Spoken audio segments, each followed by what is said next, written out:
সময়টা ছিল 1896। আন্দামানের কালাপানি থেকে ব্রিটিশদের চোখে ডুল দিয়ে কয়েদি পালিয়ে যায়। তো জেলের চারিদিকে ছিল সমুদ্র। অন্যদিকে ব্রিটিশরা ওই আসামিকে খুঁজছিল। এসে জীবন বাঁচাতে ওই কয়েদি সমুদ্রে ঝাঁপ দেয়। আর 2 দিন বাঁচতে বাঁচতে ওই কয়েদি একটি দ্বীপে এসে পৌঁছায়।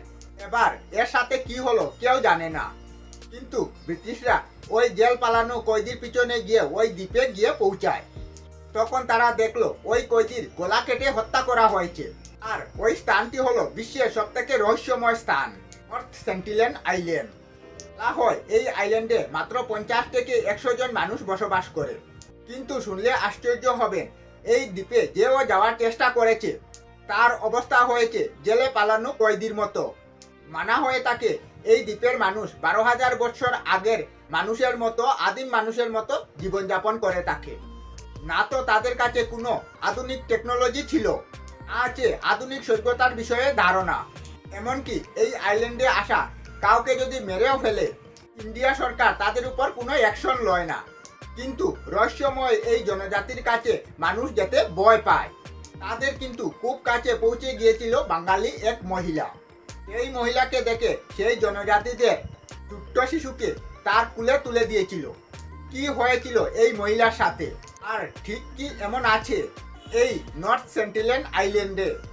এই দ্বীপে পা রাখা তো দূরের কথা, এই দ্বীপের 5 কিলোমিটারের মধ্যে গেলে ইন্ডিয়ান নেভি আপনাদেরকে অ্যারেস্ট করে নেবে। সত্যি কি আদি মানুষের বাসস্থান? কি লুকিয়ে আছে এই অর্ধনগ্ন জাতির পিছনে? আজকের ভিডিওয় বলবো এই নর্থ সেন্টিনেল দ্বীপের রহস্য। কেন এই দ্বীপে যাওয়া নিষিদ্ধ, কেন এই দ্বীপের উপর দিয়ে প্লেন উড়াও নিষিদ্ধ। 15 নভেম্বর 2018 আমেরিকান ট্যুরিস্ট জন এলেনচা পোর্ট বেলার থেকে একটি মাছ ধরার বোট করে যাত্রা শুরু করে। আর গন্তব্য ছিল নর্থ সেন্টিনেল আইল্যান্ড। কিন্তু নর্থ সেন্টিনেল আইল্যান্ডের 5 কিলোমিটারের ভিতরে যাওয়ারও অনুমতি ছিল না। ওই কারণে জন জেলেদের 25,000 টাকা ঘুষ দিয়েছিলেন।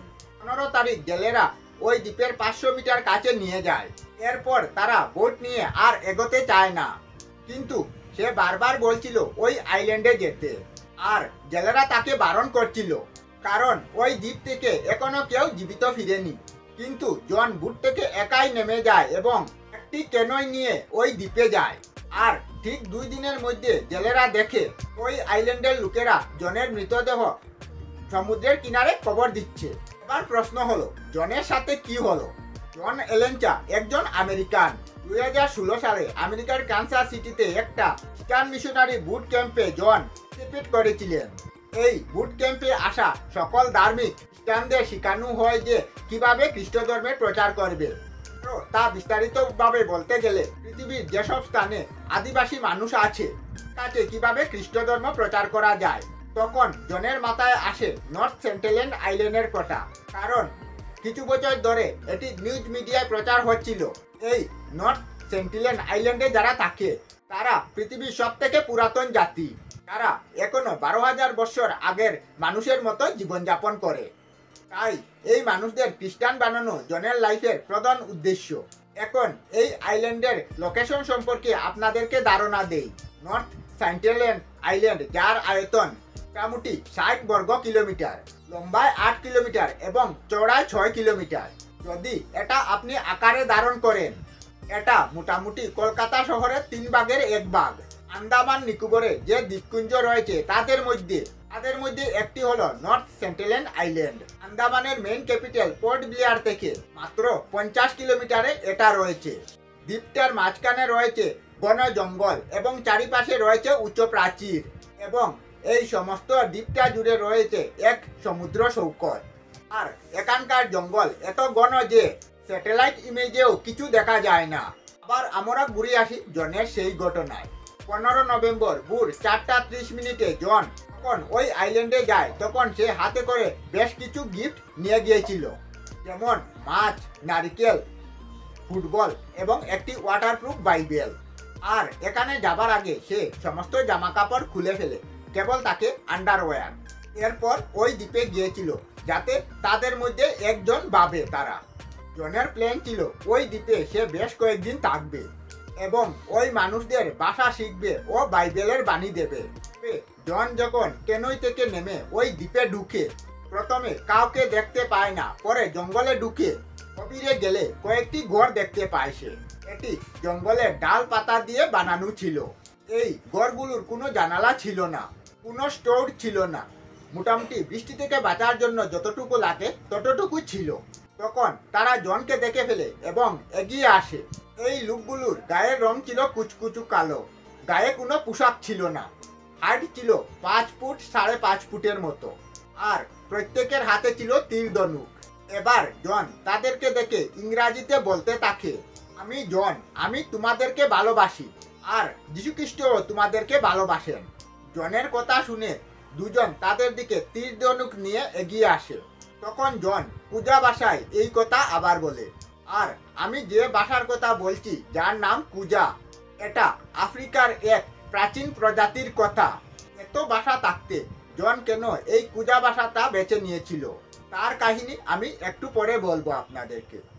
এই কথা শুনে কিছু বুঝতে না পারে এই দ্বীপের মানুষরা তাকে মারতে এগিয়ে আসে।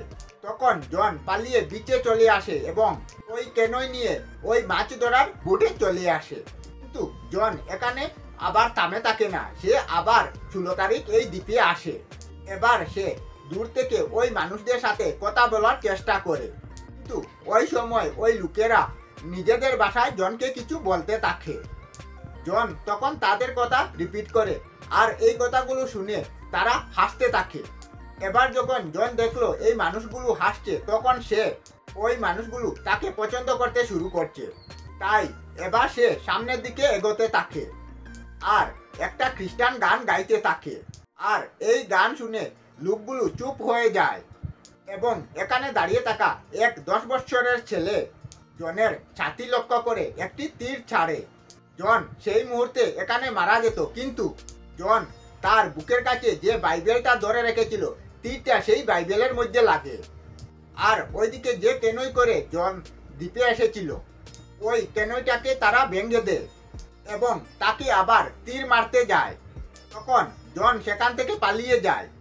তখন তার কাছে কিছুই ছিল না, তাই সে 1/2 কিলোমিটার সমুদ্রের মধ্যে সাঁতার কেটে বোটে আসে। তার দিকে তারা যে তীর মারে, সেই তীরের মুখ বাইবেলের মধ্যে ঢুকে যায়, কিন্তু বাইবেলের মধ্যে যে তীর লাগে সেটি ছিল ধারালো লোহর। এখন আপনারা ভাববেন এই আদিম জনজাতিরা লোহ কোথা থেকে পেল, এই কথা আমি পরে বলবো। তবে জনের সাথে এত কিছু হওয়া সত্ত্বেও জন আবার ওই দ্বীপে যেতে চায়। সে তার ডায়েরিতে এটা লিখে যে, হে ঈশ্বর, এটা হয়তো পৃথিবীতে শয়তানের বাসস্থান, যারা তার শিষ্যকে এই দ্বীপে যেতে দিচ্ছে না। তবে আমি তোমার বাণী তাদের কাছে পৌঁছে দেব, আমার মৃত্যুও হোক না কেন। 7 তারিখ ভোরবেলা জন আবার কেনই নিয়ে বেরিয়ে পড়ে। ওই সময় জন ভেবেছিল বারবার মৃত্যুর ঝুঁকি নিয়ে তাদের কাছে ফিরে যায়, তবে হয়তো এই মানুষগুলো তাকে বিশ্বাস করবে, কিন্তু আসলে তা ছিল না। ওই আদিম জনজাতির চিন্তা আধুনিক মানুষের মতো নয়। এবার জন তার হাতে করে বেশ কিছু গিফট নিয়ে গিয়েছিল, কিন্তু জন এখানে যাওয়ার কিছুক্ষণ পর তার বোটের জেলেরা দূর থেকে দেখতে পায় ওই দ্বীপের লোকেরা এক মৃতদেহকে কবর দিচ্ছে, আর মৃতদেহের গায়ে ছিল জনের পোশাক। এই আইল্যান্ডের লোকেরা ক্লিয়ার এটাই মেসেজ দেয় যে তাদের এই এলাকায় যারা আসবে তাদের সঙ্গে এটাই ঘটবে। জন যে বোটে করে এসেছিল, এই বোটে মোট 7 জন লোক ছিল। এই 7 জনের মধ্যে কারো সাহস হয় না এই দ্বীপে গিয়ে জনকে বাঁচাতে বা তার মৃতদেহ উদ্ধার করতে। তারা ফিরে এসে পুরো ঘটনাটা জনের সাথীদেরকে জানায় এবং সেই ঘটনা ধীরে ধীরে পুরো বিশ্বে ছড়িয়ে পড়ে এবং আমেরিকা গভর্নমেন্ট ইন্ডিয়া গভর্নমেন্টকে চাপ দেয় যে জনের মৃতদেহ ফিরিয়ে আনার জন্য এবং ওই জনজাতির যারা এই কাজটি করেছে তাদেরকে শাস্তি দেওয়ার জন্য। কিন্তু ইন্ডিয়া গভর্নমেন্টের ক্লিয়ার স্টেটমেন্ট ছিল যে জন বেআইনিভাবে ওই দ্বীপে গিয়েছিল, আর ওই দ্বীপটা ভারতের অধীনে থাকলেও ওখানে যাওয়ার অনুমতি ভারতের আর্মিরও নেই। ওই দ্বীপটা সম্পূর্ণ আইসোলেটেড করে রাখা আছে। ঠিক সেই একটি ঘটনা 2006-এ হয়েছিল। মাছ ধরতে গিয়ে 2 জন জেলে সুন্দররাজ ও পণ্ডিত তেওয়ারি ওই দ্বীপের খুব কাছে চলে যান। রাতের বেলা নেশা করে জাল পাতে ওই দুই জেলে ঘুমিয়ে যায়, কিন্তু সেই রাতে তাদের নৌকার যে অ্যাঙ্কর তা ভেঙে যায় এবং নৌকাটা বাঁচতে বাঁচতে নর্থ সেন্ট্রাল আইল্যান্ডে গিয়ে পৌঁছায়। পরে কোস্টগার্ড ওই দুজনকে খুঁজতে খুঁজতে ওই দ্বীপের একদম কাছে যায় এবং দূর থেকে দেখতে পায় ওই দুজন জেলেকে ওই দ্বীপের মানুষরা বর্ষা গীতে ঝুলিয়ে রেখেছে এবং এখানেই তারা এটা ইঙ্গিত দিচ্ছিল এই দ্বীপে তারা কাউকে চায় না, আর যদি আসে তার এটাই হবে। এই পর্যন্ত শোনার পর আপনারা ভাববেন এই জনজাতি কোথা থেকে এলো, সভ্য মানুষদের একবারে পছন্দ করে না। চলুন এবার সেই ইতিহাস আপনাদেরকে বলি। মনে করা হয় আজ থেকে প্রায় 60,000 বছর আগে আফ্রিকা থেকে পৃথিবীর বিভিন্ন স্থানে ছড়িয়ে পড়েছিল। তারা আগামী কয়েক বছর ধরে আফ্রিকা থেকে আমেরিকা, ইউরোপ, এশিয়ার বিভিন্ন জায়গায় ছড়িয়ে পড়ে। এবার আপনারা ভাববেন এই আদিম মানুষরা আফ্রিকা থেকে কিভাবে আমেরিকায় গেল। তাদের কাছে তো জাহাজ ছিল না। আসলে এই সময়টা ছিল আইসোটিজ। এই আইস এজের সময় পৃথিবীর বড় বড় সমুদ্র বরফের মোটা চাদরে ঢেকে গিয়েছিল, ফলে এই মানুষরা খুব সহজে এক জায়গা থেকে অন্য জায়গায় পায়ে হেঁটে চলে যেতে পারত। আর সমুদ্রের জলের স্তর ছিল অনেক কম। আর এই যে মাইগ্রেনটা হয়েছিল সেটা কিন্তু একদিনে হয়নি, এটা হতে কয়েক হাজার বছর সময় লেগেছিল। এই সময় তারা শিকার করা, কথা বলা, একজুট হয়ে থাকা এইসব শিখলো। তো এইভাবে এক আদি মানুষের দল ভারত থেকে আন্দামানে পৌঁছায়। আর বলা হয় নর্থ সেন্ট্রালের যে জনজাতি আছে তাদের পূর্বপুরুষরা 24,000 বছর আগে এই দ্বীপে এসে বসবাস শুরু করে। তখন আন্দামানের এই ল্যান্ড থেকে সহজে এখানে আসা যাওয়া যেত, কারণ মেইন ল্যান্ড থেকে মাত্র দূরত্ব 50 কিলোমিটার। ওই সময় আন্দামানের বিভিন্ন দ্বীপে ওই আদিবাসী মানুষরা থাকতে শুরু করে। আর আপনি অবাক হয়ে যাবেন এই ছোট্ট আন্দামান নিকোবরের একটা সময়ে 26টার চেয়েও বেশি উপজাতি বসবাস করত এবং প্রত্যেকের জীবনযাত্রা ও ভাষা ছিল আলাদা। এমনকি ডিএনএর মধ্যেও পার্থক্য ছিল। মানে প্রাচীনকালে তারা যে একটা গোষ্ঠী ছিল তা নয়। ফলে আপনি যদি এটা মনে করেন নর্থ সেন্ট্রাল উপজাতিরা আন্দামানের মেইন ল্যান্ডের কোনো একটা বংশধর, সেটা কিন্তু একেবারেই ঠিক হবে না। এবার আইস এজের সময় সেন্ট্রালের এই দ্বীপে তো এসেছিল, কিন্তু পৃথিবীর যখন উষ্ণতা বাড়তে থাকে তখন সমুদ্রের বরফ গলতে শুরু করে। আর একটা সময় নর্থ সেন্ট্রাল থেকে আন্দামানের মেইনল্যান্ডে যে একটা ব্রিজ ছিল তা নষ্ট হয়ে যায়। আর এই সময় থেকে ওই উপজাতিরা এই দ্বীপে আটকা পড়ে যায়। যেহেতু এই আন্দামান ভারতের মেইন ভূমি থেকে অনেক দূরে ছিল, তাই বহু শতাব্দী ধরে আন্দামানের সৈত্য মানুষদের থেকে অনেকটাই দূরে ছিল। তাই এই আদিবাসীরা আজও তীর ধনুক দিয়ে শিকার করে আর গাছের ফলমূল খেয়ে বেঁচে থাকে। আর এরা কিন্তু আমাদের মতো চাষাবাদ করতে জানে না। আর যখন আমি নর্থ সেন্ট্রাল আইল্যান্ডের বিষয়ে রিসার্চ করি, বেশ কিছু সংকেত খুঁজে পাই।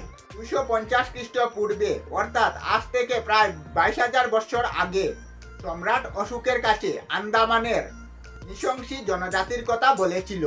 তারা জানিয়েছিল এই এলাকায় কিছু হিংস্র মানুষ থাকে, যারা তাদের উপর আক্রমণ করে তাদের জিনিসপত্র ছিনিয়ে নিয়েছিল। এরপর আবার বেশ কয়েকজন পর্যটকদের মতে এই আন্দামানের কথা উঠে এসেছে, যেমন 100 খ্রিস্টাব্দে একজন ফেমাস ম্যাথমেটিশিয়ান টলিমি এই আন্দামানের বিষয়ে লিখেছিলেন। এখানে নাকি একদল নরবক্ষী জনজাতি থাকে, আর তাদের দ্বীপে যাওয়া যে কোনো কেউকে তারা খেয়ে ফেলে।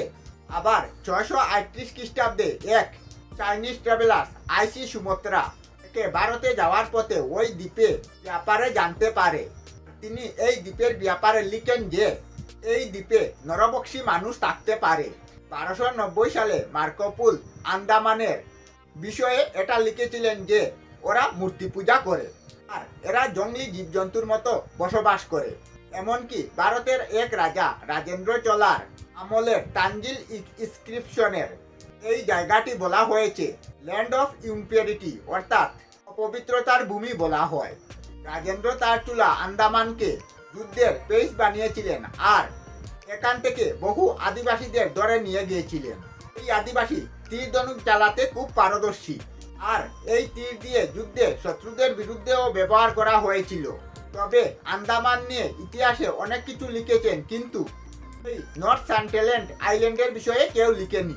এখন আপনাদের মনে প্রশ্ন জাগবে যে এই দ্বীপের লোকেদের অনেকেই নরবক্সী বলছে, তাহলে কি সত্যি নর্থ স্যান্টেল্যান্ডবাসীরা কি নরবক্সী?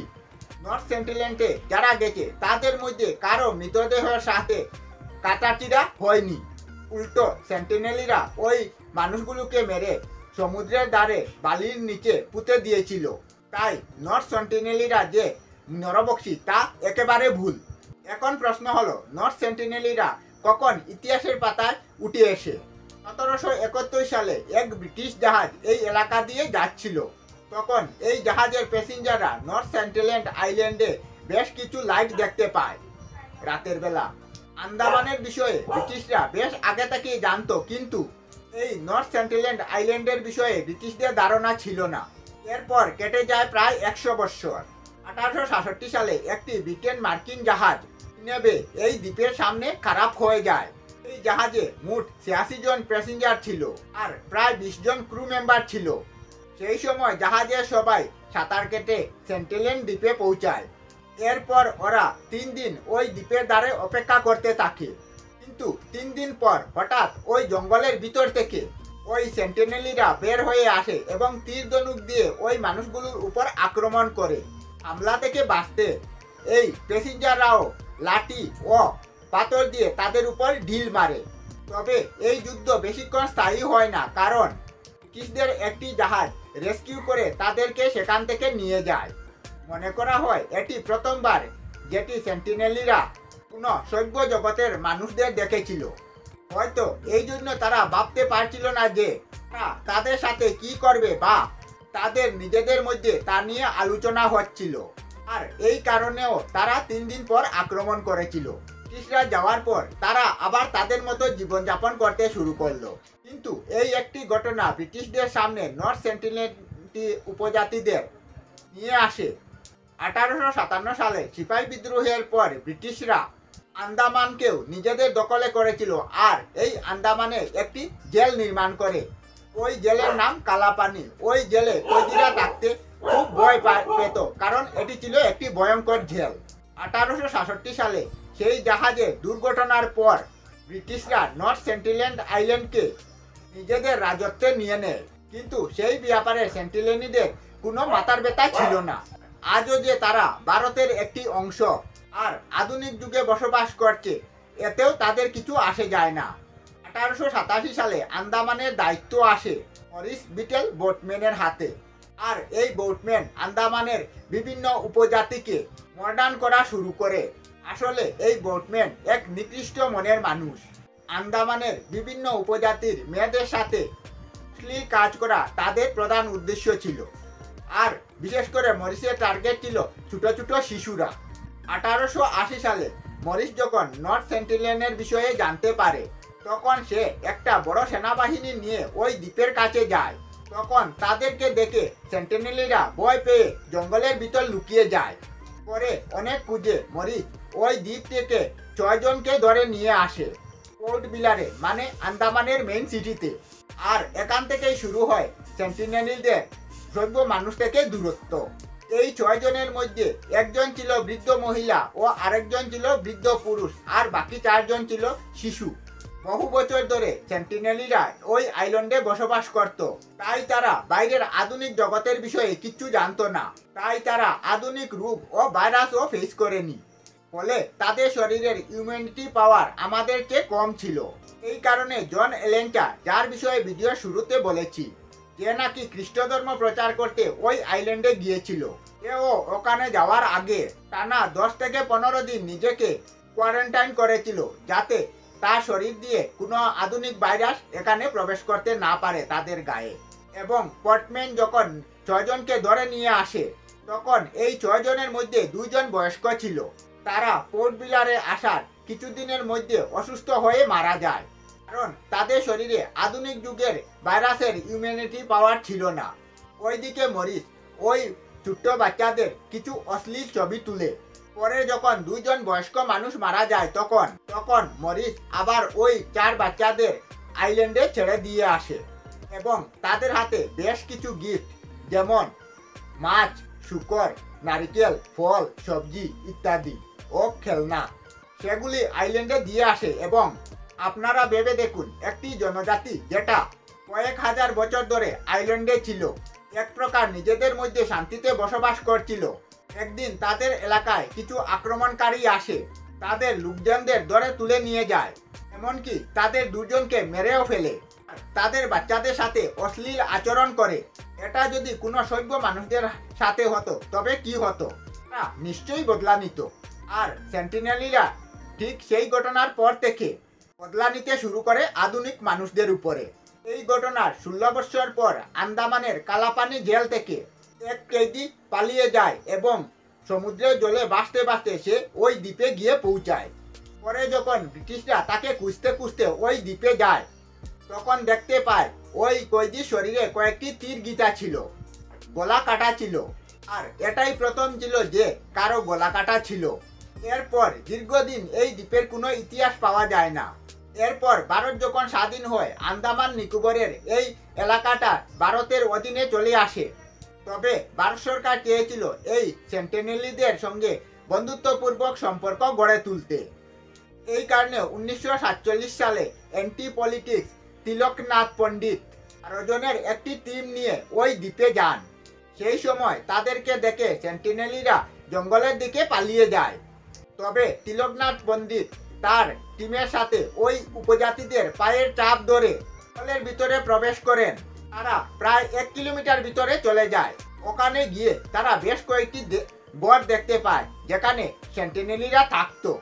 তাদের ব্যবহার করা বহু জিনিস, যেমন তীর, ধনুক, মাছ ধরার জাল ইত্যাদি, পাথর দিয়ে বানানো কুড়ল, বর্ষা, বনের মধু, ফল, শূকরের খুলি, আরো এমন বহু জিনিস ছিল।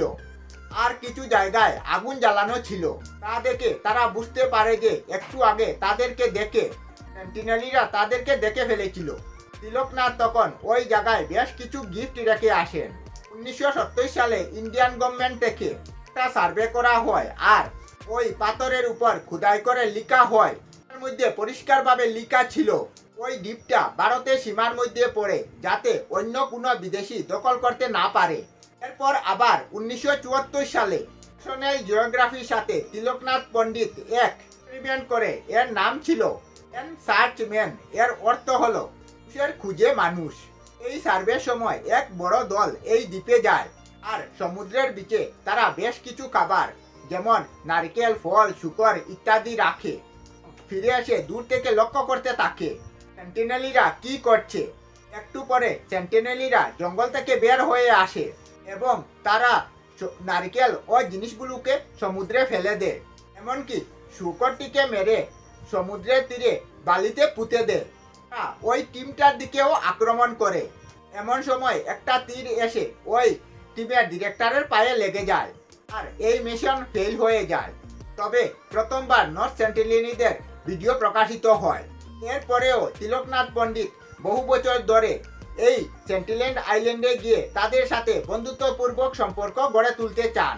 27 বছর ধরে তিলকনাথ পণ্ডিত ওই আইল্যান্ডে গিয়ে তাদেরকে নারকেল, ফল ইত্যাদি দেন, কিন্তু প্রতিবারই তারা সবকিছু ফেলে দেয়। তিলকনাথ ভাবেন ওই সেন্টিনেলিদের সাথে অন্য উপজাতিদের কোনো মিল থাকতে পারে, কিন্তু যখন তিলকনাথ আন্দামানের অঙ্গি ট্রাইবেলসের দুজনকে সঙ্গে নিয়ে যান, তখন দেখা যায় তাদের ভাষা ও তাদের ভাষার মধ্যে দিনরাত্র পার্থক্য।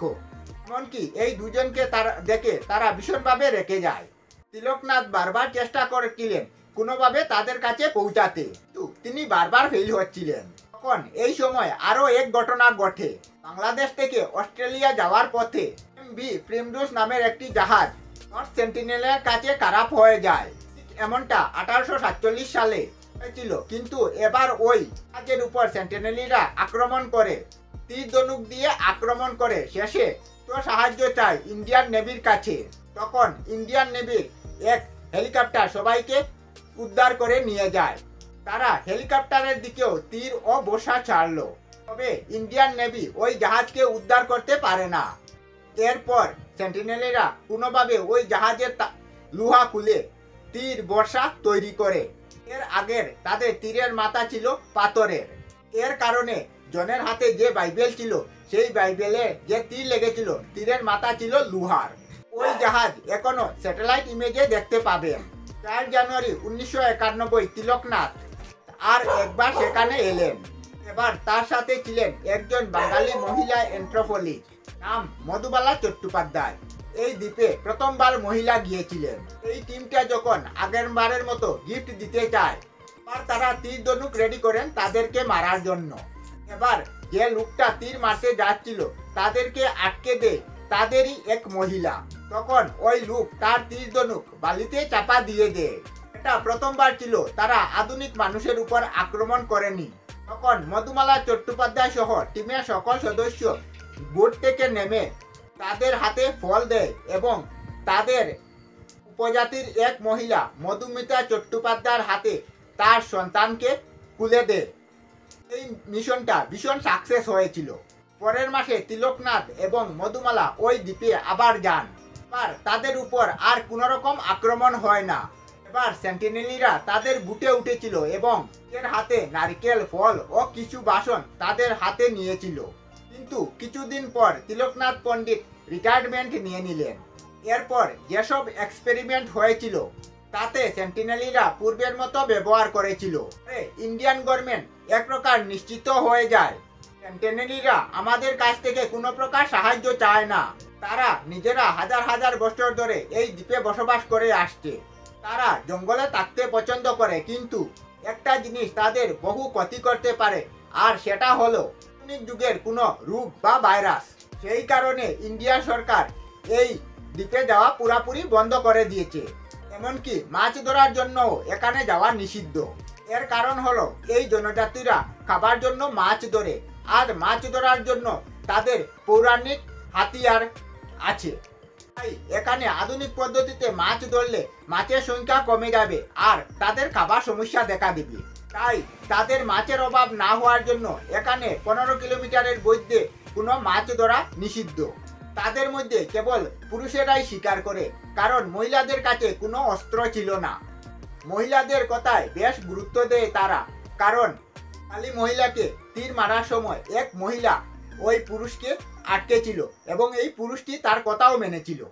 তারা যুদ্ধ কৌশল বুঝে, কারণ যতবার ওই দ্বীপে বেশি মানুষ গিয়েছিল তারা জঙ্গলে লুকিয়ে গিয়েছিল এবং পরে সুযোগ বুঝে আক্রমণ করেছিল। যখন কম পরিমাণে মানুষ যায় তখন তারা আক্রমণ করে। তাদের হাতের নিশানা অচুক। অন্য মানুষদের মতো কৌতূহলী নয়, তারা অন্য কোথাও যাওয়ার চেষ্টাও করে না। তারা একা থাকতে ভালোবাসে। তারা আধুনিক মানুষকে বিশ্বাস করে না। 2004 সালে যখন সুনামি হয়েছিল তখন ভারত সরকার একটি হেলিকপ্টার পাঠিয়েছিল তারা কেমন আছে দেখার জন্য, এবং হেলিকপ্টারকে দেখে তারা তীর বর্ষা মারতে থাকে। 360 বর্গ কিলোমিটার দ্বীপে হাজার হাজার বছর কাটিয়ে এসেছে, তবে তারা নরবক্ষী নয়। আজ থেকে হাজার হাজার বছর পর যখন আধুনিক সভ্যতা ধ্বংস হয়ে যাবে তখন হয়তো সেন্টিনেলিরা তাদের মতো মাছ ধরে বাঁচবে। আচ্ছা, আপনারা কি মনে করেন এই নর্থ সেন্টিনেলিদের সাথে আধুনিক মানুষদের যোগাযোগ করা উচিত না অনুচিত, না তাদেরকে তাদের মতো ছেড়ে দেওয়া উচিত? কমেন্ট বক্সে নিশ্চয়ই জানাবেন। ধন্যবাদ। আমি বিধায়ক নাথ। আমরা আমাদের চ্যানেলে সব ধরনের ভিডিও আপলোড করি, যেমন ব্লগ, নিউজ, কুকিং ভিডিও, ধার্মিক আলোচনা ইত্যাদি। যদি আপনারা এই ধরনের ভিডিও দেখতে পছন্দ করেন তাহলে এই চ্যানেলটি নিশ্চয়ই সাবস্ক্রাইব করবেন। আমি আপনাদের সাথে বিধায়ক নাথ আজকের মতো বিদায় নিলাম। আর ভিডিওটি ভালো লাগলে লাইক, শেয়ার ও কমেন্ট করবেন। ভিডিওটি সম্পূর্ণ দেখার জন্য অশেষ ধন্যবাদ।